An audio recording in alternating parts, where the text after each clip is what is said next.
গল্প বনফুল। লেখা নূপুর ইসলাম। পর্ব ১৯। নাবিলা কাঁপতে কাঁপতেই কাত হয়ে কুঁজো হয়ে শুল। ফ্লোরের হিমশীতল ঠান্ডা শরীর ভেদ করে ভেতরে ঢুকে যাচ্ছে। হাত পা একেবারে বরফের মতো ঠান্ডা, মাথাটা ধীরে ধীরে অবশ হয়ে আসে। নাবিলা উঠতে ইচ্ছে করে না, ওঠেও না। এই শরীর, এই মন, এই দেহ, প্রতিটা সত্তাকেই শাস্তি দিতে ইচ্ছে করে তার। শাস্তি। কঠিন থেকে কঠিন শাস্তি। হাহ। কিন্তু দেওয়ার শক্তি কই? শাহরিয়ার আর নাবিলার প্রেমের শুরু সেখান থেকেই। নাবিলা শান্ত, চুপচাপ, কোমল। আর শাহরিয়ার ঠিক তার উল্টো অশান্ত, মেজাজি, রুক্ষ। সেই রুক্ষ স্বভাব নিয়েই সে সোজাভাবে বলেছিল, আমার কেউ নেই, নাবিলা। কেউ না। এটা যদি তোমার কোনো সমস্যা হয়, নির্দ্বিধায় চলে যেতে পারো। শাহরিয়ার কখনো তোমাকে বিরক্ত করবে না। আর যদি সমস্যা না হয়, তাহলে চলে এসো, নাবিলা। কথা দিচ্ছি, আমার পুরো দুনিয়া এক পাশে, আরেক পাশে শুধু তুমি থাকবে। কেউ নেই, এই কথা শুনে দূরে চলে যাবে? নাবিলা বুঝি এতটাই স্বার্থপর? সে তো ডান বাম কোন কিছু দেখে, ভেবে ভালোবাসানি, ব্যাস, ম্যাজিকের মতো হয়ে গেছে। ওই যে প্রথম দিন অভিনয় দেখে, দ্বিতীয়বার হাসি দেখে, তারপর তারপর আর হিসেবই নেই। এক পশলা বৃষ্টি যেমন ঝুপ করে এসে শীতল মায় ভিজিয়ে যায়, তেমনি নাবিলা ঝুপ করেই ডুবে গেছে এই মানুষটায়। কোনো কারণ নেই, কিছু জানার নেই, কিছু চাওয়ারও নেই। সে শুধু জানে, এই নাকুচু, খাইস্টা, জেদি মানুষটা আজ থেকে তার। শুধুই তার। যার এই নাবিলা ছাড়া আর কেউ নেই, সত্যিই নেই। কেন নেই, সেটা নাবিলা জানতে চায় না। তবে এইটুকু সে ঠিকই জেনে গিয়েছিল, এই মানুষটার হাত সে ছাড়বে না, কোনোদিনও না। আবার সে ভার্সিটিতে যাওয়ার শুরু করল।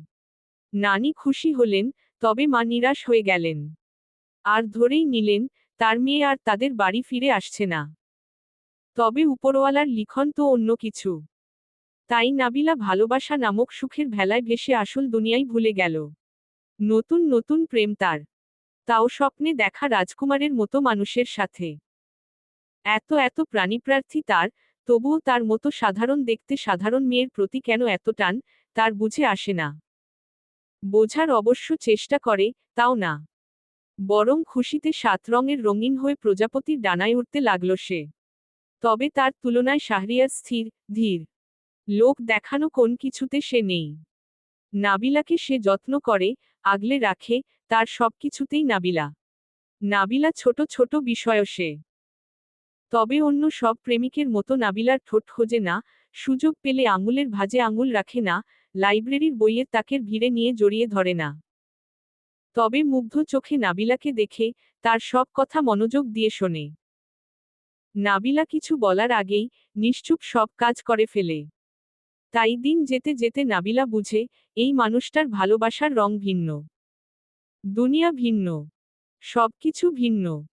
আর এই ভিন্নতার ওপর রাগ, জেদ, অহংকারের শক্ত এক খোলস। তবে ভেতরে পদ্মকমলের মতো নরম। যে নরম মন নাবিলা নামের মেয়েটার আশপাশ দিয়ে ঘুরে। ঘুরে ফিরে একটা কথা হাজারবার বলে, ভালোবাসো, নাবিলা? নাবিলা তখন খিলখিল করে হাসে। হেসে এই যে ফর্সা তীরের ফলার মতো নাক। সেই নাকটা আঙুলের ডগায় আলতো ছুঁয়ে বলে, ভালোবাসি, ভালোবাসি, ভালোবাসি। দিনের মতো দিন কেটে যায়, বছর শেষ হওয়ার পথে। শাহরিয়ারের লাস্ট ইয়ার। পরীক্ষা শেষ হলেই ভার্সিটির পাঠ শেষ। তবে নাবিলার তো না। তাই সেই শেষ হওয়ার মাঝেই একদিন শাহরিয়ার এলো। বড় এলোমেলো হয়ে। অথচ এই ৬-৭ মাসে তার শার্ট, টি শার্টের একটা ভার্য ভাঙতে দেখেনি, মাথার চুলগুলো উস্কসুস্ক দেখেনি, তবে সেই দিন দেখে মনে হলো কিছু নিয়ে খুব উদ্বিগ্ন। সেই উদ্বিগ্ন নিয়েই সব সময়ের মতো সোজা বলল, বিয়ে করবে, নাবিলা? নাবিলা ভীষণ অবাক হলো। প্রথমে তো বিশ্বাসই হলো না। তাই অবাক হয়েই বলল, কি করব? প্রথমবার মানুষটা নিজে থেকে তার হাত ধরল। বড় কোমল করে। ধরে আঙুলের ভাঁজে আঙুল রেখে বলল, আমার হয়ে যাও, নাবিলা। প্লিজ। না হলে আমি বাঁচতে পারবো না। শাহরিয়ার অন্যরকম, অন্তত এই কয়েক মাসে নাবিলা ঠিক বুঝে গেছে। বরং নাবিলাই তার পেছনে মৌমাছির মতো ঘুরে। রাগ করে, গাল ফুলায়, মাঝে মাঝে আঙুলের সাথে আঙুল ছোঁয়। তবে সে আস্তে করে হাত সরিয়ে নেয়। নাবিলা কটমট করে তাকালে, সে নিজের মতো বলবে ভালোবাসাকে নোংরা হাতে ছুঁতে হয় না, নাবিলা। যদি কখনো ছুঁই, সেটা ছুপ পুরো অধিকার নিয়ে, পবিত্রভাবে। ব্যাস, সেই দিন পিছু হেঁটে যেও না। নাবিলা পিছু হাঁটেনি। এক বাক্যে বলেছিল, হ্যাঁ, করব। বিশ্বাস আছে, তোমার শাহরিয়ারের উপর? আছে। ব্যাস, যা হয়ে যাক। এই বিশ্বাসটুকু রেখো। আজ থেকে ঠিক 1 বছর পর আমি নিজে তোমার পরিবারকে সব জানাবো। সেই দিনই, রূপালী পাড়ের লাল টকটকে এক সুন্দর, সিম্পল শাড়িতে তাদের বিয়ে হলো। মালা বদল হলো হলুদ গাদার মালা দিয়ে। আর সেই বিয়ের দিনই শাহরিয়ার একজন মানুষের সামনে নিয়ে তাকে দাঁড় করালো। করিয়ে বলল, নাবিলা, আমার জীবনে আপন বলতে কেউ নেই। তবে একটা মানুষ আছে। সেই মানুষটা তুমি আমার পরিবার বলো, ভাই বলো, আত্মা বলো, যা কিছু বলো, সব হলো আমার এই খালিদ। আমরা একসাথে বড় হয়েছি, সুখ দুঃখ ভাগ করেছি। ভাগ্য দুজনকে দুদিকে নিয়েছে, তবে আমরা কখনো আলাদা হয়নি। কখনো হবও না। তাই জেনে রাখো, যদি তোমার শাহরিয়ারকে তুমি ছাড়া কেউ নিঃস্বার্থভাবে ভালোবাসে, সে হলো এই খালিদ। নাবিলা সাথে সাথে পায়ে হাত দিয়ে সালাম করল। আর করতেই মানুষটা এত খিলখিল করে হাসল। সমবয়সী তারা, পায়ে হাত দিয়ে সালাম করতে হবে কেন? তবে তাদের খুশিতে মানুষটা এত খুশি ছিল। খুশিতে চোখ মুখ জিলজিল করছিল। সেই খুশি নিয়েই বলল, ছোটবেলা থেকে আমাকে মারের উপরে রেখেছে। তাই আমার রাখাল সে। দুষ্ট রাখাল। আর এই দুষ্ট রাখাল ছাড়া আমারও পৃথিবীতে কেউ নেই, নাবিলা। আজ থেকে আরেকজন হলো, তুমি। তুমি শুধু আমার রাখালের রাখালিন না, আমার ছোট বোন। আর আমার ছোট বোনের কাছে একটা আবদার রইল। হাত যখন ধরেছ, যদি কখনো ছাড়ার মতো কোনো কারণ হয়, তবুও ছেড়ে যেও না। তুমি তার কাছে কি, তুমি নিজেও জানো না। তুমি মুখ ফেরালে সে হেসে হেসে দুনিয়া থেকে মুখ ফিরিয়ে নেবে। শাহরিয়ারের অনেক কিছুই নাবিলার মাথায় ঢোকে না। তার পরিবার নেই। পড়াশোনা করছে, নামি দামি এলাকায়, শৌখিনতার মোড়ানো এক ফ্ল্যাটে থাকে। তার চালচলন, কাপড়, লাইফস্টাইল সেটা আর বলার অপেক্ষা রাখে না। টুকটাক মডেলিং বা বিজ্ঞাপনের কাজ করে এমন বিলাসবহুল জীবন সম্ভব হয় কিনা, নাবিলা ছোট্ট মাথায় ঢোকে না। নাকি খালিদ ভাই সাহায্য করে, সেটাও বুঝতে পারে না। এবারও বুঝল না। তবে এইটুকু কেন জানি সেই দিন ঠিক বুঝল, এই ঝলমল করা বাহ্যিক দৃষ্টির বাইরে মানুষগুলো দুঃখী। খুব দুঃখী। আর এই দুঃখগুলো নাবিলা একদিন ঠিক ভুলিয়ে দেবে। এই ভুলিয়ে দেওয়ার চেষ্টায়, নাবিলা নিজের দুনিয়াই ভুলে গেল। ভুলে গেল নিজের সবকিছু। বাড়ির মানুষ এসবের কিছুই অনুমান করতে পারল না। না পারল এই দুনিয়ার কেউ। তাদের দিন কাটতে লাগলো রঙিন স্বপ্নের মতো। সেই স্বপ্নে বিভোর হয় শাহরিয়ারের বিশাল শৌখিনতার ফ্ল্যাটে। সেই ফ্ল্যাটে নাবিলা আসে যায় নিজের বাড়ির মতো। দারোয়ান থেকে সবাই তার পরিচিত। তারা তাকে এক ডাকেই চেনে। শাহরিয়ার নামক ভীষণ সুন্দর মানুষটার খুব আপনজন সে। আর এই আপনজনের কাছে তার দুনিয়ায় লুটিয়ে দিয়েছে, দিয়েছে তার জীবন, তার সুখ, এমনকি ফ্ল্যাটের এক্সাটা চাবিও। এই চাবি দিয়ে নিজের মতো আসে। শাহরিয়ার বাড়িতে থাক না থাক, এটা সেটা কিনে, বড় যত্ন করে নিজের গোপন সংসার রাঙিয়ে তুলে। আর এই সাজানো থেকে শুরু করে, কোনো কিছুতেই শাহরিয়ারের হস্তক্ষেপ নেই, নিষেধ নেই, আগের মতো মেজাজও নেই। বরং সে যা করে, সে শুধু মুগ্ধ চোখে দেখে। সেই মুগ্ধতার রেশ ধরেই নাবিলার 2 সার্কেল মিস। তার টনক নরল 3-এর কাছাকাছি গিয়ে গোপনে বিয়ে করেছে, প্রেগন্যান্ট হয়েছে, তাতে নাবিলার একটুও ভয় হলো না। এতদিনে এটা ঠিক বুঝে গেছে, দুনিয়া উল্টে গেলেও এই মানুষটা নাবিলাকে ধোঁকা দেবে না। তবে সে তো জানে না, ধোঁকা সব সময় মানুষ দেয় না, নিয়তিও দেয়। আর নিয়তির দেওয়া বড় নিষ্ঠুর। সে ছোট দেখে না, বড় দেখে না, ক্ষমতা, উঁচু, নিচু কিছুই দেখে না। শুধু দেখে কর্ম। আর কর্মের ফল ফিরে আসবেই। নাবিলা খুশিতে উড়ে উড়ে গেল। মাঝ মাঝে তার ছোট্ট পেটটায় মুখ গুজে বলতো, বাড়ির সবাইকে জানানোর সাথে সাথে আমি বাবা হতে চাই, নাবিলা। আমার একটা পরিবার হোক। আমার একটা বাড়ি হোক। যেই বাড়িটা আমাদের সুখের রাজ্য হোক। তাদের সুখের রাজ্য অবশ্যই হবে। এখন বাকি সব জাহান্নামে যাক। এখন গিয়েই সোজা টেনে বাড়িতে নিয়ে আসবে। এসে সবাইকে বিয়ের কথা জানাবে। নানির দিক থেকে সমস্যা হবে না। সে বিয়ের কথা না জানলেও কিছুটা জানে। তবে মা কি করবে, কে জানে? নাবিলা কোনোদিনই কলিং বেল বাজায় না। আজও বাজালো না। চাবি দিয়ে সোজা ঢুকে গেল। আর যেতেই থমকে দাঁড়ালো। শুধু কি সে, থমকে গেছে আরেকজনও। সেই একজন হলো তার প্রিয় শাহরিয়ার। সোফায় মধ্যবয়সী এক নারী বসে। গায়ে দামি শাড়ি, দামি জুতা। মেকআপের আড়ালে বয়সের ভাঁজ লুকানো। মুখে তাচ্ছিল্যের হাসি। তার পায়ের কাছেই শাহরিয়ার। বড় আকুতি নিয়ে কিছু বলছিল। তবে হয়তো নাবিলা বড় ভুল সময়ে এসে গেছে। নাবিলা কি করবে বুঝতে পারল না। তবে সেই না বোঝার মাঝে সেই মহিলা বলল, ওহ, এই সেই মাল। রংটা একটু চাপা, তবে বডি ফিগার সেই। তাই তো বলি, আমার খাঁচার পাখি উড়াল দিতে চায় কেন? নাবিলা বিস্ময় নিয়ে শাহরিয়ারের দিকে তাকালো। ছেলেরা কাঁদে না। শাহরিয়ারের মতো শক্ত ছেলেরা তো আরও না। তবে সেই দিন শাহরিয়ারের চোখ থেকে টুপ করে পানি গড়িয়ে পড়ল। নাবিলা ওই গড়িয়ে পড়া পানির দিকে ফিরে তাকালো না। সে যেভাবে এসেছিল, সেভাবেই বেরিয়ে এলো। কি করে, কিভাবে রাস্তা পর্যন্ত এলো নাবিলা বুঝতে পারল না। তবে মেইন রাস্তা এসেই নিজের আর তাল সামলাতে পারল না। সেখানেই লুটিয়ে পড়ল। এই যে আজ যেমন ঠান্ডা শীতল ফ্লোরে পড়ে আছে, ঠিক তেমনি সেই দিনও পড়ে রইল। দুনিয়ার মানুষেরা কৌতূহল নিয়ে ঘিরে ধরল, তবে কেউ এসে আগলে নিল না। তবে সেই দিন কেউ এসে আগলে না নিলেও আজ ঠিক নিল। নাবিলা তা জানতেও পারল না। কত যত্নে তাকে কোলে তুলে নেওয়া হলো, কত যত্নে হিম ধরা শরীরটা সযত্নে কম্বলে মুড়িয়ে দেওয়া হলো। জানলও না কতটা বিষাদ নিয়ে তাকে রেখে আস্তে করে রুম থেকে বেরিয়ে গেল। আর এই সবকিছু নাবিলা না জানলেও, খাটের আরেক পাশে মূর্তির মতো বসা নোভা চুপচাপ দেখল। দেখল, অসম্ভব সুন্দর মুখটা কি রকম, তার আপার জন্য দুশ্চিন্তায় নীল বর্ণের হয়ে আছে। মোবাইলটা বাজতেই সোহাগ চোখ মুখ কুচকাল। ঘুমিয়েছে এসে বলতে গেলে মাঝরাতে। দুপুর থেকে তারা আছে প্রাক্তন কাউন্সিল জুয়েল চাচার বাড়িতে। শুধু সে না, তার সাথী ইমন, রুমেল, সবাই। থাকার অবশ্য কারণ আছে। খালিদ চুপচাপ বসে থাকবে না, তারা ভালো করেই জানে।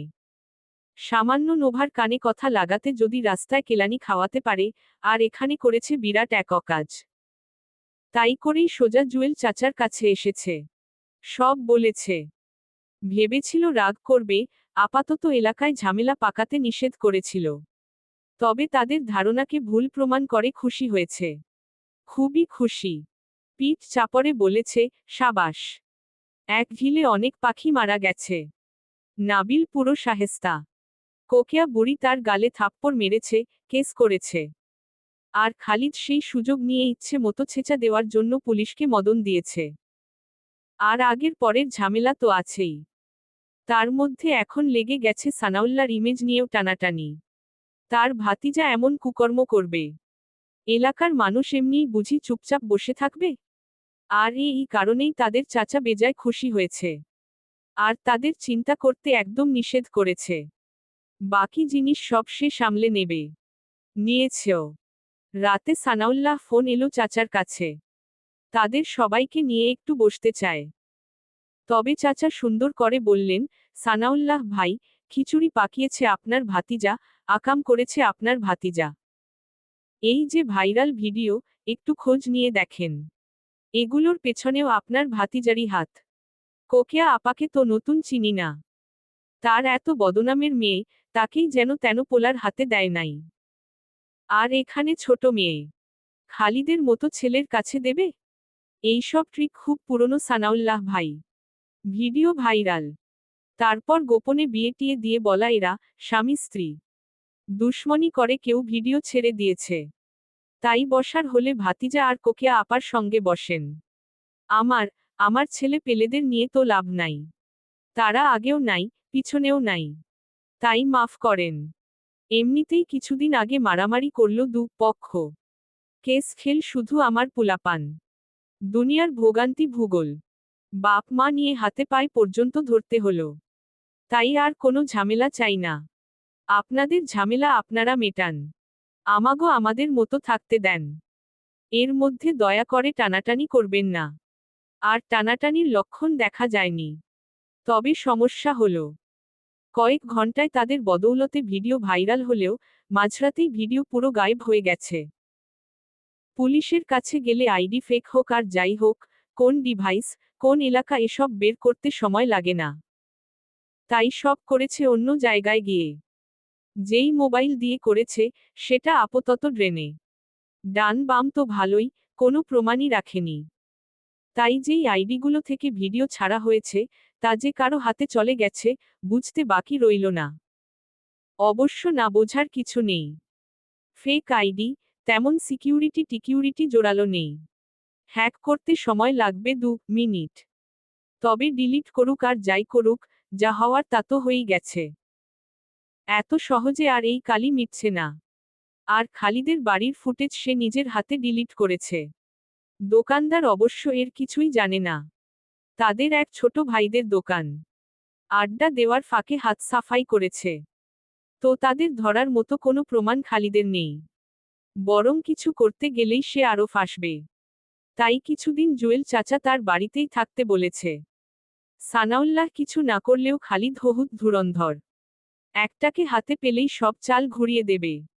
তবে এলাকার বাইরে যাওয়া যাবে না। গেলে সন্দেহ ঘুরে ফিরে তাদের ওপরই আসবে। তাই এলাকায় থাক। আর যাই হোক, সানাউল্লাহ তার বাড়িতে এসে কিছু করার মতো বোকামি করবে না। তাই গল্প আড্ডা দিতে দিতে পুরো মাঝরাত। রাতেই এক একজন যে যেমন পেরেছে, ঘুমিয়ে গেছে। সেই আরামের ঘুমিকে বেরাম করছে, আল্লাহই জানে। তাই বড় অনিচ্ছায় ফোন রিসিভ করল। করতেই তার ছোট ভাই কেঁদে বলল, ভাইয়া, আপার তো অবস্থা খারাপ। হাসপাতালে নিতে হবে। সোহাগ বড় বিরক্ত হল। বাপ তার প্রবাসী। বড় বোনের বিয়ে হয়েছে। বাচ্চা হওয়ার জন্য বাপের বাড়ি এসেছে। বাড়ি থেকে শুরু করে সব কাজ তাকেই করতে হয়। ধুর, বলেই ঝিমিয়ে ঝিমিয়ে উঠল। রাতে হালকা বাংলা খেয়েছে। মাথা এখনো ঝিমঝিম করছে।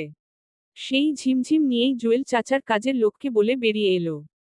তবে পুরো বাড়ি এমন মরার অন্ধকার হয়ে আছে কেন, কে জানে? কারেন্ট নেই? সে অতশত মাথা ঘামালো না। সে কিছুটা ঢুলে ঢুলে এগিয়ে গেল। এখনো ভোরের আলো ভালো করে ফুটেনি। তার মধ্যে কি যে শীত পড়েছে। কুয়াশা পুরো অন্ধকার করে রেখেছে। ভালো করে আলো ফোটার আগেই হাসপাতালে সব ব্যবস্থা করে ফিরে আসতে হবে। এই খালিদের বাচ্চার ভরসা নেই। খালিদের নাম মনে হতেই সোহাগ থমকে দাঁড়ালো। নেশা আর ঘুমের ঘোরে ভালো করে ঠিকমতো চিন্তা করতে পারেনি। তবে ফোনের কণ্ঠটা তার ছোট ভাইয়েরই ছিল তো। কান্নার কারণে ঠিয়া ধরতে পারেনি, তবে এখন মনে হলো কিছুটা অন্যরকম ছিল। আর হতেই তার ভেতর কেঁপে উঠল। গত রাতে 9টা 10টার দিকে তার মা ফোন করেছিল। তার বড় আপার মোবাইল থেকে। তার মোবাইল নাকি পাচ্ছে না। ঘরেই ছিল। সন্ধ্যায় নাকি বাবার সাথে কথা বলেছে। বলে ড্রয়ারের ওপরেই রেখেছিল। এখন পুরো ঘর তছনছ করেও পাচ্ছে না। সোহাগ এত টেনশনে আর অত মাথা ঘামায়নি। আছে হয়তো ঘরেই। ভালো করে খোঁজাখুঁজি করার কথা বলে ফোন কেটেছে। তবে এখন মনে হলো, ফোন হারায়নি, কোনোভাবে গায়েব করা হয়েছে। করা কোনো বড় কথা না, অন্তত খালিদের কাছে তো না। তারা যদি দোকানের সিসি ফুটেজ হাতসাফাই করতে পারে, খালিদও পারে। মাকে জিজ্ঞেস করলেই পাওয়া যাবে, কেউ না কেউ অবশ্যই বাড়িতে এসেছিল। আর এসেই অতি সুন্দর করে মোবাইল সরিয়ে ফেলেছে।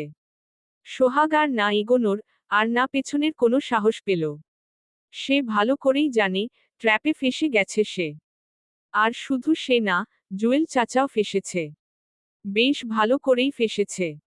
তাই তাড়াতাড়ি পকেটের মোবাইলটা বের করে এক আছাড় মারতে চাইল। তার আগেই কুয়াশার জাল ভেদ করে কেউ তার হাত মুচড়ে ধরল। যেন তেন ধরা না। সোহাগ এক চিৎকার দিতে গেল। সেই চিৎকারও বেরোল না। তার আগেই কেউ মুখ চেপে ধরেছে।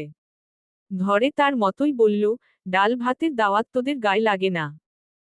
মোরগ পোলাও খাওয়াবো, আমি ওটাও দিলদরিয়া না। তবে প্রমিস, ডিম ঠিক খাওয়াবো। অবশ্য কোন দিক দিয়ে সেটা বড় কথা না। সেই ধরার মিনিট 20 পরে, ওই যে খালিদের কাছে অচেনা নাম্বার থেকে মেসেজ এসেছিল, নাবিলার বিয়ে ভাঙার খবর দিতে। সেই নাম্বারেই খালিদ আজ মেসেজ পাঠালো, অসংখ্য ধন্যবাদ ভিডিওটা সরানোর জন্য। নাবিলের হোয়াটসঅ্যাপ দেখুন। আর সাহায্য যখন নিজে থেকে এগিয়ে করতে এসেছেন, আরেকটুও না হয় করুন। অপূর্ব বাকি মেসেজটুকুও পড়ল। তাতে তেমন ভাবান্তর হলো না। সে এগিয়ে গেল নাবিলের কাছে। তার মোবাইল নিয়ে দেখল। দেখে একটু হাসল। হেসে নোভার গলে যাওয়া পার্টির বুদ্ধির প্রশংসা না করে পারল না। অবশ্য এত এত কাহিনী থেকে নাবিলাকে যদি পুরো আড়াল করতে পারে, এই আর এমন কি? তাই নাবিলের দিকে তাকিয়ে বলল, ছোট চাচাকে ফোন দাও। থানায় যেতে বলো। আর আমি যা বলছি সেভাবে করতে বলো। নাবিলার পুরো দিন গেল পুরো দুনিয়া থেকে বিচ্ছিন্ন হয়ে। এই হুঁশ আছে, এই নেই। সকালে গায়ে যেন আগুন লেগে গেছে। আসমানি তো মাথার তেলের সাথে হাজার দোয়া ইউনুস পড়া হয়ে গেছে। চোখ মুখ পুরো ফ্যাকাশে। তবে নাবিলার জন্য এটা এমন নতুন কিছু না। তার জীবনই যাচ্ছে, আজ এই অসুখ তো কাল অন্য। তাই জ্বর ছেড়ে শরীর ঠান্ডা হতেই ফট করে চোখ খুলে তাকালো। তাকিয়ে কিছুক্ষণ নিশ্চুপ তাকিয়েই রইল। তার দৃষ্টি সোজা উপরের কাঠের সিলিংয়ের দিকে। সিলিংয়ের দিকে তাকিয়ে থাকলেও আসলে কোথায় আছে, কি করছে, দিন না রাত, সে ধরতে পারছে না। তার শুধু মনে আছে, সে বারান্দায় শুয়ে পড়েছিল। এরপর আর কিছুই নাবিলার মনে নেই। মনে করার চেষ্টা করল এমনও না। মাথা, নাক পুরো ভার হয়ে আছে, ঢোক গিলতে গেলে গলায় ব্যথা জানান দিচ্ছে। ঠান্ডা ফ্লোরে শুয়েছিল, এতটুকু ভোগান্তি তো পোহাতেই হবে। ভোগান্তি নিয়ে তার কখনো মাথা ব্যথা হয় না। আজও হলো না। তাই কম্বলটা গলা পর্যন্ত টেনে আবার চোখ বন্ধ করে ফেলল। আলোগুলো চোখে বিঁধছে। চোখ বন্ধ করতেই কোকিয়া কপালে হাত রাখলেন। সারা রাত আর সারা দিন জ্বরে ছিল একেবারে বেহুশ। তারা তো ভয়ই পেয়ে গিয়েছিল। তবে অপূর্ব বলল, ভয় পাওয়ার কিছু নেই। এই ওষুধটা কোনো রকম খাইয়ে দিন। হালকা কুসুম গরম পানি দিয়ে শরীর স্পঞ্জ করে দিন। জ্বর কমে যাবে। আর না কমলে গাড়ি তো আছেই, ডাক্তার কাছে নিতে সমস্যা হবে না। জ্বর সকালের পর থেকেই কমেছে, তবে নাবিলা ছিল বেহুশের মতো। এই একটু নড়ছে, এই আবার ঘুম। আবার কিছুক্ষণ ফুপিয়ে ফুপিয়ে কাঁদছে, আবার ঘুম। এই মেয়েটার কিছু হলেই তার কলিজা কেঁপে ওঠে। অথচ দুঃখের সাগরে হাবুডুবু খেয়েছে, সে জানতেও পারেনি। তাই হুঁশ ফিরতেই আসমানি আর সে ধরে তুলে কোনো রকমে একটু খাইয়ে আবার ওষুধ দিয়েছে। ব্যাস, তারপর থেকেই ভালো। তবে এই মেয়ে কিছু বলতে পারবে বলে মনে হয় না। তাই কপাল থেকে হাত সরিয়ে বললেন, ওঠ, আর কত শুয়ে থাকবি? কয়টা বাজে, মা? সন্ধ্যা হয়ে এলো। তোমার শরীরের এখন কি অবস্থা? তোর চেয়ে তো ভালোই। নাবিলা মৃদু হাসল। হেসে বলল, কাজী পাড়ার এখন কি অবস্থা? ভালো। ভালো, বললেও অবস্থা যে কি সে নিজেও সঠিক বুঝতে পারছে না। তবে ভিডিও আর নেই। ভেবেছিল সকাল সকাল না জানি কিসের মুখ দেখতে হয়। এসব ব্যাপারে গ্রামের মানুষ অন্যরকম হয়। বাড়ি এসে এসে অপমান করে যেতেও এদের গায়ে লাগবে না।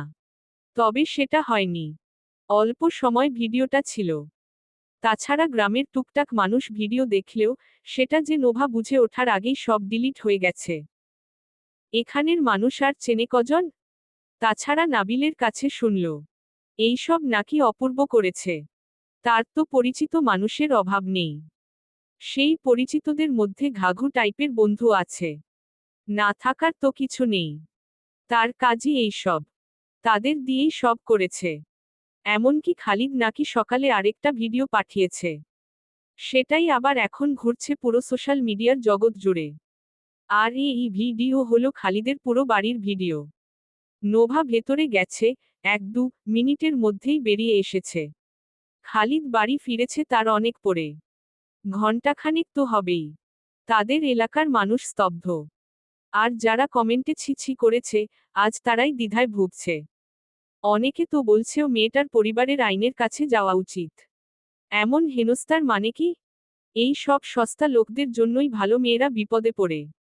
নাজিম সকালেই থানায় গিয়ে মানহানির মামলা করেছে। করে তাকে ফোন করে বলছে, সব সামাল দেওয়া হচ্ছে, তুমি টেনশন করো না। ছেলে মেয়েদের দেখে রাখো। ছেলে মেয়েদের কি দেখে রাখবে? ছেলে মেয়েরাই তাকে দেখে রাখছে। নাবিল ঘুরে ফিরে বলছে, কোন টেনশন নেবে না মা। দেখো সব ঠিক হয়ে যাবে। সন্তানেরা বড় হলে বুঝি এমনই হয়। তাই কিভাবে সামাল দিচ্ছে, তিনি নিজে কিছুই জানেন না। অথচ আজ পর্যন্ত বাড়ির সব কিছু সামাল দিয়ে এসেছে সে, আর আজ দিচ্ছে অন্য দুটো মানুষ। অপূর্ব আর খালিদ। অপূর্ব ঘরের ছেলে। এসেছে কিছুদিনের জন্য। তাই তাকে নিয়ে রোকেয়ার আলাদা ভাবনা নেই। তবে খালিদকে তিনি একদমই দেখতে পারেন না। এমন ছেলেদের না দেখতে পারাটাই স্বাভাবিক। সানাউল্লাহ যেবার নির্বাচনে জয়ী হলেন, তার অনেকটা দিন আগে খালিদ কাজীপাড়ায় পা রাখল। বয়স কত ছিল তখন ঠিক জানেন না। তবে এসে এখানকার কলেজে ভর্তি হল। টিংটিঙে, শুকনা, ইয়া লম্বা। হাঁটতে গেলে একটু ঝুঁকে হাঁটে। ওই বয়সেই কি ভয়ঙ্কর হাবভাব। নোভা ছোটবেলায় প্রথম দিন দেখে এক চিৎকার দিয়ে তার গলা ঝাপটে ধরেছিল। প্রথম থেকেই এই ছেলের সাথে তার বনিবনা ভালো না। এই ছেলে বেয়াদব টাইপের, আর সে তো সেই। ব্যাস, ডাকুমরার সম্পর্ক। সব সময়ই ছিল। তবে সেই সম্পর্ক বদলে গেল তাদের দোকানের ঝামেলায়। ঝামেলা লাগিয়েছিল খালিদের জেলেপেলেরাই। তার পেছনে আঙুল নাড়াতে, এই ছেলে খুব ভালোবাসত। নাবিলা বলতে গেলে বাড়ি থেকে তখন বেরি হয় না। কে কি করল, সেই মাথা ব্যথাও নেই। তবে খালিদের নাম শুনে একটু যেন অবাক হল। অবাক হলেও রোকেয়াকে কিছু বুঝতে দিল না। সে গিয়ে ধরল নাবিলকে। ধরেই বলল, একটা ছবি দেখাতো। নাবিল সাথে সাথেই দেখালো। পার্টি অফিসের পেজ ভর্তি খালিদের ছবি। আর দেখামাত্রই নাবিলা চমকে উঠল। আর সেই চমকেই অনেক দিন পর বাড়ি থেকে বের হল। সেই বেরোনোর পর থেকেই খালিদ পুরো বদলে গেল। অন্তত তাদের বাড়ির মানুষদের সাথে। কোকেয়া বোকা না। সে নাবিলাকে জিজ্ঞেস করল। নাবিলা কখনো কিছু জিজ্ঞেস করলে মিথ্যা বলে না। সেবারও বলল না। আর এরপর খালিদকে তো দেখার প্রশ্নই ওঠে না। সে সোজা ঘোষণা দিল, কেউ যেন খালিদের আশপাশে না থাকে। কিন্তু এই খালিদ, তাদের আগে পিছনে গলে গলে পড়তেই লাগল। আর এখন দেখো। দিন যাচ্ছে, এই ছেলের সাথে সব কেমন জট পাকিয়ে যাচ্ছে। সে জানে, সব ঠিক হয়ে যাবে। তবে মেয়েদের দোষ থাকলেও দোষ, না থাকলেও দোষ। এখন সবাই তাদের পক্ষেই কথা বলবে। কিন্তু যখন অন্য কোনো সমস্যা তাদের সাথে হবে, ঠিক এই বিষয় নিয়েই তখন আবার আঙুল তুলবে। সবাই সত্য জানে, তবুও তুলবে। মানুষকে হে করতে মানুষের যে বড় সুখ। তাই তিনি ঠিক করলেন, নাবিলার বিয়ের পরপরই নোভারটাও সেরে ফেলবেন। লেখাপড়া যা করার, বিয়ের পর করুক। এমনিতেই এই মেয়ে লক্ষ্মীমন্ত বউ হওয়ার মেয়ে না। এই যে কাল থেকে কি হয়েছে, কে জানে? এই রুমে পাই রাখছে না। তার রুমে গিয়ে নাবিলার মতো মটকা মেরে পড়ে আছে। সেই পড়ার মাঝেই একবার বললেন, দেখ, নাবিলা উঠেছে কি না। সে সোজা, তেজ নিয়ে বলল পাবর না। অন্য সময় হলে এক চড় বসাতেন গালে।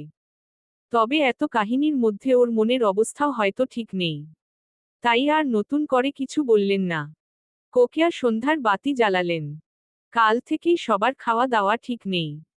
ভাবলেন সন্ধ্যার হালকা নাস্তা তৈরি করবেন। তাই বেরিয়ে যেতে যেতে বললেন, ওঠ, ফ্রেশ হয়ে নে। চা করছি, খেলেই দেখবি মাথা ঝরঝরে। কোকেয়া বেরিয়ে গেলেন। নাবিলা কম্বলের ভেতরেই চুপচাপ শুয়ে রইল। ওঠার কোন লক্ষণ তার মাঝে দেখা গেল না। তবে এই যে তার বেহুশ হওয়া জ্বর। তার জীবনের ধ্বংসের প্রথম সিঁড়িটা হয়তো এই জ্বরের মধ্যে দিয়েই শুরুটা হয়েছিল। সেই দিন জ্ঞান ফিরেছিল কিছু সময়ের মাঝেই। রাস্তায় কিছু মানুষ মাথায় পানি ঢেলে হুঁশ ফেরালো। আসলেই কি হুঁশ ফিরেছিল? না, শুধু চোখ দুটো খুলেছিল। খুলে চুপচাপ উঠে বসেছিল। এলোমেলো ভেজা চুল, ধুলো বালিতে জামা মাখামাখি। সেই মাখামাখি জামা নিয়েই রাস্তার ধারে বসে রইল। চুপচাপ, একা। আসতে যেতে মানুষ কৌতূহলী চোখে দেখতে দেখতে কত সময় গেল। হকার, ফেরিওয়ালারা ভাবল, মাথায় গণ্ডগোল আছে। তবে তার তেমন কোনো ভাবান্তরই হল না। সে বসে আছে একটা ফোনের আশায়। এই বুঝি শাহরিয়ার ফোন করে, সব সময়ের মতো উদ্বিগ্ন গলায় বলবে, তুমি যা দেখেছ সব ভুল, নাবিলা। আমার কাছে এসো, আমি সব ঠিক করে দিচ্ছি। সেই ফোন আসে না। সকাল থেকে সন্ধ্যা হয়। বাড়ি থেকে ফোনের পর ফোন আসে। তবে নাবিলা যেই ফোনের আশায় বসে থাকে, সেই ফোন আর আসে না। নাবিলা তবুও বসে থাকে। কথা দিয়েছে সে, বিশ্বাস রাখবে। ছাড়ার যদি কারণ আসে, ছেড়ে যাবে না সে। বিশ্বাস রাখবে, অবশ্যই রাখবে। যতক্ষণ না শাহরিয়ার নিজের মুখে কিছু বলে, সেই পর্যন্ত রাখবে। তবে শাহরিয়ার আসে না, তার ফোনও আসে না। সন্ধ্যা ঘনিয়ে আসে, রাত হয়। তবুও তার শাহরিয়ারের ফোন আসে না। তবে নাবিলা জানে না, যার আশায় সে বসে আছে, সে ততক্ষণে দুনিয়ার মায়া ছেড়ে গেছে। নাবিলা এই খবর পায় না। সে বাড়ি ফেরে আধা পাগলের মতো। ফিরেই উথাল পাথাল জ্বর। দিন দুনিয়ার কোনো হুঁশ জ্ঞান নেই। এই যে এখনের মতো। আর যখন হুঁশ এলো, নানির রক্তশূন্য মুখটা দেখল। দেখল মামা মামিদের শুকনো মুখ। দেখল আদনান ভাইয়ের চোখে পানি। তাদের ব্যাপারটা আদনান ভাইই কিছুটা জানত। একই ভার্সিটি, না জানার তো কিছু নেই। তবে তারা এতটা এগিয়ে গেছে, সেটা সে জানে না। ওই যে লোক দেখানো কোনো কিছুতে সে নেই। তাই কেউ খুব একটা ধরতেও পারেনি। সবাই ভাবত, একসাথে থিয়েটারে আছে, বন্ধু মতো হয়ে গেছে। সেই চোখের পানি নিয়েই আদনান ভাই একটা কাগজ তার হাতে আস্তে করে ধরিয়ে দিয়ে বেরিয়ে গেল। নাবিলার বুঝতে অসুবিধে হলো না, কি? এই মানুষটার সবকিছুই তার পরিচিত। এই যে ভাঁজ করা কাগজ, এই কাগজটাও পরিচিত। তাই কাপা কাপা হাতে ভাঁজগুলো খুলল। এই মানুষটার সবকিছুই সুন্দর। এই যে হাতের লেখা, এই লেখাগুলোও সুন্দর। তবে সেই সুন্দর লেখা আজ বড় এলোমেলো। কয়েক জায়গায় কালি অস্পষ্ট। নাবিলার যেমন চোখ থেকে টুপটাপ পানি পড়ছে, তারও বুঝি পড়েছিল। নাবিলা সেই টুপটাপ বৃষ্টির অস্পষ্ট চোখেই চিঠিতে চোখ রাখল। আমার নাবিলা। এই পৃথিবীতে শুধু আমার বলে কিছু যদি থাকে, সেটা একমাত্র তুমি, নাবিলা। তুমি ছাড়া আমার বলতে আর কেউ নেই। কখন ছিল না। আমার এই না পাওয়ার পাপী জীবনে, তুমি সবচেয়ে বড় পাওয়া। ওই যে বামুনের হাতে চাঁদ চলে আসে, সেই রকম পাওয়া। আর এই মূল্যবান পাওয়ার সামনে দাঁড়ানোর সাহস আমার নেই। যদি থাকতো, ওই যে তুমি দৌড়ে বেরিয়ে গেলে, তখন আমিও দৌড়ে তোমার পা ঝাপটে ধরতাম। ধরে বলতাম, আমি তোমাকে ধোঁকা দেয়নি তো। যা পাপ আমার, সব তোমার সাথে দেখা হওয়ায় আগে। দেখা হওয়ার পরে এই শাহরিয়ার শুধু তোমার, সত্যিই তোমার। খালিদ আর আমি একই পথের পথিক জানো? তফাৎ, খালিদকে রাস্তায় ফেলে গেছে আর আমাকে রেখে গেছে এতিমখানার দরজার সামনে। সাথে ছোট্ট একটা কাগজ, এই ছেলেটার নাম শাহরিয়ার, ধর্ম ইসলাম। আল্লাহ নামে রেখে গেলাম। ওকে দেখে রাখবেন। খালিদ এতিমখানায় আসে ৫-৬ বছর বয়সে। তার এক দূর সম্পর্কের চাচা রেখে যান। তার পালিত বাবা মারা গেছেন। ভরণপোষণ করার মতো কেউ নেই। তাই নাম, পরিচয়, আর কিছু টাকা, তার সাথে ছোট একটা কাপড়ের পুটলি। আমি ছোটবেলা থেকেই অন্যরকম। তার মধ্যে আল্লাহ দিয়েছেন ভুবন ভোলানো রূপ। যে রূপ দেখলেই যে কেউ মায় পড়ে। আর এই মাই আমার জন্য কাল হয়েছিল সেই ছোট্ট বয়সে, ভালো মন্দের জ্ঞান হওয়ার আগেই। এক রাতে এক স্যার ঘুম থেকে টেনে নিজের রুমে নিয়ে গেলেন। কিছু বোঝার আগেই ভয়ঙ্কর এক অনুভূতি। তার সাথে গলার ভেতরে মুড়ানো দলা পাকানো কাপড়। সেই কাপড় ভেদ করে চিৎকার বেরিয়ে আসে না। তবুও এই ছেলেটা কোথা থেকে যেন এসে হাজির। হাতে এক টুকরো রড।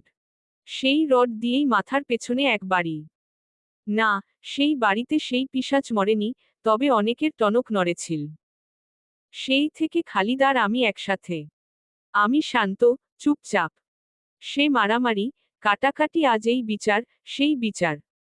সে যেমন আমায় আগলে রাখত, আমিও তাকে আগলে রাখা শুরু করলাম। সে আগলে রাখত মানুষের নজর থেকে, আর আমি ধমকে মেরে সব কিছু থেকে ফিরিয়ে।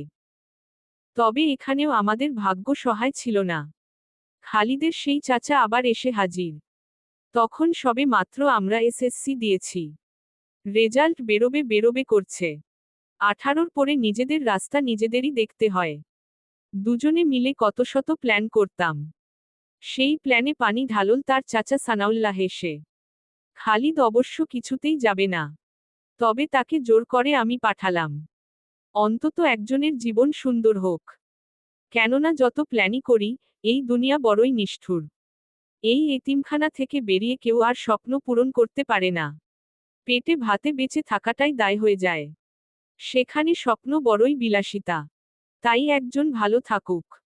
আর তার ভালোতেই আমার ধ্বংসটা হয়তো সেখান থেকেই শুরু হয়েছিল। আমাদের এতিমখানা ছিল এনজিও পরিচালিত। বিভিন্ন সময় বিভিন্ন মানুষ আসত। কেউ বাবা মার মৃত্যুবার্ষিকী উপলক্ষে খাবার দাবার নিয়ে, বিভিন্ন নেতারা আসত লোক দেখানো চ্যারিটি করতে, আবার কেউ কেউ আসত বাচ্চা দত্তক নিতে। এদের মধ্যে মাঝে মাঝে আসত কাদের মল্লিক। বয়স 60-এর কাছাকাছি। দুনিয়ার নাকি টাকার মালিক। সেও একদিন এলো তার দ্বিতীয় স্ত্রী সোহানা মল্লিককে নিয়ে। তার বয়স 60-এর কাছাকাছি হলেও তার স্ত্রীর বয়স বড়জোর 25-26। সেই স্ত্রী নিয়েই অনেক দান খয়রাত করল। করে যাওয়ার সময় আমাকে বলল, আমার একটা ফার্মহাউস আছে। দেখাশোনার জন্য লোক দরকার। যদি রাজি থাকো যেতে পারো। থাকা খাওয়া বাবদ কিছু টাকা পাবে। এই চাকরি আমার কাছে সোনার হরিণ ছিল। থাকা খাওয়ার চিন্তা নেই, তার মধ্যে লেখাপড়াটাও অনায়াসে চালানো যাবে। তাছাড়া বছর 3 পরে সে যাবেটাই কোথায়? তার চেয়ে ভালো, আগেই ব্যবস্থা হয়ে গেল। প্রথমবার বাইরের দুনিয়ায় পা রাখলাম। খুশি মনেই রাখলাম। চাওয়া পাওয়া তো বেশি নেই। শুধু পেটে ভাত আর লেখাপড়া। সেখানে আমার সময় খুব ভালো কাটতে লাগলো। সুন্দর, গোছানো বাড়ি। কাজটাজও তেমন নেই। সে ছাড়াও ছোটা বুয়া আছে। তার কাজ, পুরো বাড়ি পাহারা দেওয়া, আর মাঝে মাঝে রাতে দুনিয়ায় লোক আসে, সারারাত পার্টি চলে, সকাল হলে যে যার মতো চলে যায়। সেই চলে যাওয়ার পরে সব আবার গোছগাছ করে রাখা। এভাবেই কেটে গেল কয়েকটা মাস। কেটে যেতে যেতে একদিন, সব সময়কার মতো সারারাত পার্টি হলো। সকাল হতে সবাই চলেও গেল। তবে গেল না সোহানা মল্লিক। ওই যে আল্লাহ দিয়েছে মন মাতানো রূপ। এতিমখানায় খাবার, অযত্নের ভারে তা চাপা পড়লেও, এখানে এসে কয়েক মাসে তা ফুলে ফেপে উঠেছে। আর উঠতেই নজর লেগে গেছে। তবে এবার বাঁচানোর জন্য কোনো খালিদ আসেনি। বয়স হয়তো কম, তবুও শক্তির তো কম নেই। তাই গলা চেপে ধরতে সময় লাগেনি। তবে সোহানা নামক এই পিচাসিনীর কোনো ভাবান্তর হয়নি। বরং আমার কাঁধে হাত রেখে, গালে আঙুল ছুঁয়ে বড় শান্তভাবে বলেছিল, এই রুম থেকে বের হলেই তুমি থাকবে জেলে। আমি আমার স্বামীকে সুন্দর করে কি বলবো, তুমি ভালো করেই জানো। কেউ আসবে নাও তোমার কথা বিশ্বাস করতে। বরং পুরো দুনিয়া জানবে, বাড়ির মালকিনকে একা পেয়ে কাজের লোকের হামলা। তাও আবার ইজ্জতে। মল্লিককে চেনো তুমি? তার সম্মানে হাত, জেল তো ভালোই, বাঁচতেও দেবে না সে। আর, যদি আমি যা বলি তাই করো, তাহলে হয়তো ভাগ্যের চাকা ঘুরিয়েও দিতে পারি। এখন ভাবো, ঝট করে ভাবো। কষ্ট হচ্ছে তো আমার। ওই বয়সে ভয় ছাড়া কিছুই কাজ করেনি, নাবিলা। বিশ্বাস করো, কিছুই না। কে আছে আমার? কে বিশ্বাস করবে আমার কথা? তাই পাপের জগতে আমি নিজেকে বাঁচানোর জন্যই পা রেখেছিলাম খুব সহজে। একদিন, দুদিন, কতদিন ঘুমাতে পারিনি আমি। পুরো নারীজাতটার প্রতি ঘৃণা জমে গিয়েছিল, নাবিলা। একটা নারী কতটা নিকৃষ্ট হতে পারে, আমি এই পিচাসিনী দেখে বুঝেছি। আর তোমাকে দেখে বুঝেছি, একটা মেয়ে কতটা সুন্দর হতে পারে, পবিত্র হতে পারে, কতটা হৃদয় উজাড় করে ভালোবাসতে পারে। ওই যে ছেলেদের দেখে সংকোচে গুটিয়ে যেতে, হাতের একটু ছোঁয়া লাগলে কেঁপে উঠতে। তোমার আপন কাজিন, তাও হেসে হেসে দুষ্টামি করলে, তুমি কিছুটা গুটিয়ে যেতে। আমার তখন কি ইচ্ছে করতো জানো, লুকিয়ে রাখি তোমাকে। কেউ না দেখুক, কারো ছোঁয়া না লাগুন। তুমি থাকো মখমলের মোড়ানো চাদরে। ধীরে ধীরে সময় গড়াল। সেই ভীতু শাহরিয়ার থেকে আমি হয়ে গেলাম, তোমার ভাষায় খাইস্টা শাহরিয়ার। নিজেকে বিলিয়ে দিচ্ছি, তো সুবিধা নেব না কেন? নিলাম, ভালো করেই নিলাম। জীবনের যত অপূর্ণ ইচ্ছে, নিজেকে বিলিয়ে পূর্ণ করলাম। সোহানা মল্লিক আমার জন্য পাগল। আমি যা বলি, সে তাই করত। আর তার এক কথাই ছিল, যা খুশি করো, যা খুশি নাও। তবে তাকে ছাড়া যাবে না। আমার জীবনে আমি ভালোই ছিলাম। তেমন কোন চাওয়া পাওয়া আর বাকি ছিল না। ইচ্ছে ছিল, ধীরে ধীরে মিডিয়ায় কাজ করার। সেই হিসেবেই যাচ্ছিলাম। তবে কপালের লিখা তো, লিখে আরেকজনে। ইচ্ছে যত যাই করো, লিখা যা আছে তা হবেই। তোমার আগে কত কত মেয়ে আমার রূপে মরেছে। ভালোবাসি, ভালোবাসি বলে ফেনা তুলেছে। তবে আমার জন্য কেউ চোখের পানি ফেলেনি, নাবিলা। কেউ তার সাজানো গোছানো দুনিয়া ছাড়ার চেষ্টা করেনি। তবে তুমি কেন করলে? কেন, আমার অপমান হজম করে, এতগুলো মানুষকে নিয়ে ভাবলে? কেন, হুট করে হারিয়ে গেলে? জানো নাবিলা, তুমি প্রথম মেয়ে যাকে আমি ঘৃণা করতে পারিনি। তোমার সবকিছুতে সংকোচ, জোরতা, মুগ্ধতা, আমার প্রতি জেদ, সবকিছুই কেন জানি আমাকে টেনেছে। খারাপ মানুষ দেখতে দেখতে হয়তো ভেতর পচে গিয়েছিল। তাই শুভ্রতা দেখেই খুব সহজেই মুগ্ধ করে ফেলেছে। তাই তোমার জড়িয়ে ধরে বলা ভালোবাসি আমাকে ছুতে পারেনি, তবে তোমার চোখের পানি ঠিক ছুঁয়েছিল তোমার ওই শুভ্র মনটা। আর ছুতেই আমার পাগল হওয়ার দশা। একদিকে আমার ঘৃণার অতীত, আরেকদিকে তুমি, নাবিলা। আমাকে বেছে নিতে হতো একজনকে। তোমাকে ধোঁকা দেওয়া আমার পক্ষে তো সম্ভব না। আমি চাইলেই, দুটোতেই থাকতে পারতাম। তবে যেই মন তুমি ছুঁয়েছ, সেই মনের খাঁচা আমি আর বিকাতাম কি করে? খালিদের সাথে যোগাযোগ আমি নিজেই বিচ্ছিন্ন করেছিলাম। আমার কালো জীবনের ছায়া তার ওপর না পড়ুক। সে ভালো থাকুক, তার মতো। তবে অনেকদিন পর আমি নিজে থেকেই তার সাথে যোগাযোগ করলাম। ওই যে বললাম, নিঃস্বার্থ ভালোবাসা। তোমার মতো, এই মানুষটাও আমাকে বাসে। তাই এগিয়ে এলো সাথে সাথেই। আমার কাজ নিয়ে, কোনো প্রশ্ন না, কোনো জিজ্ঞাসা না। শুধু বলল, সত্যি ভালোবাসিস? অনেক। কি করতে পারবি তার জন্য? মরতে পারবো। আমার হাতে সাথে সাথে ব্লেড ধরিয়ে বলেছিল, প্রমাণ দে।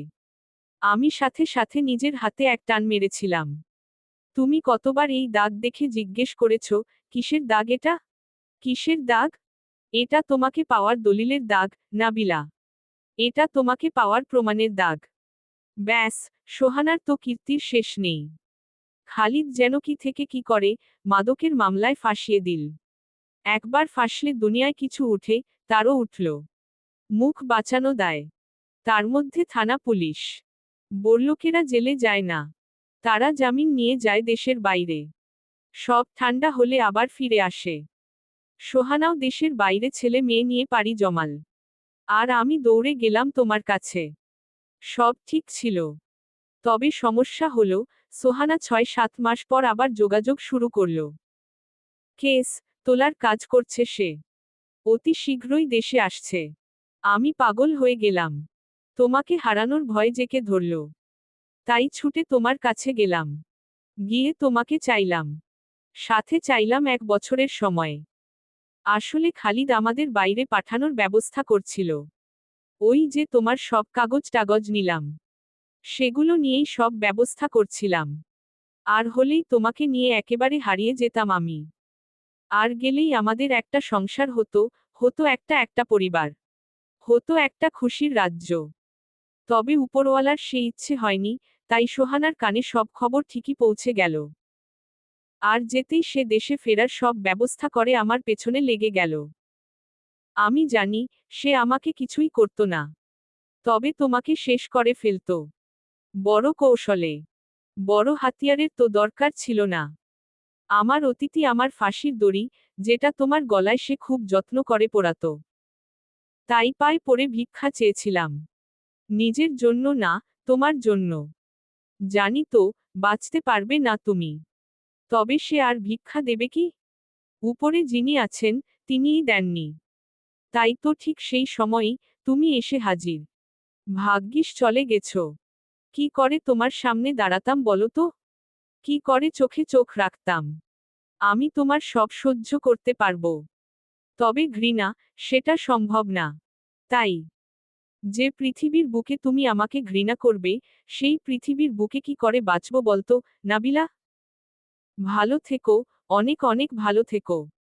মৃত্যুর আগে এটাই আমার শেষ ইচ্ছা। তবে ঘৃণা করো না নাবিলা। আমি তোমাকে ধোঁকা দেইনি। যা করেছি, শুধু তোমার এই শুভ্র ভালোবাসারটুকু পাওয়ার একটু লোভ থেকেই করেছি। চলবে। গল্পটা কেমন লাগলো জানাবেন ও সাবস্ক্রাইব করতে ভুলবেন না প্লিজ।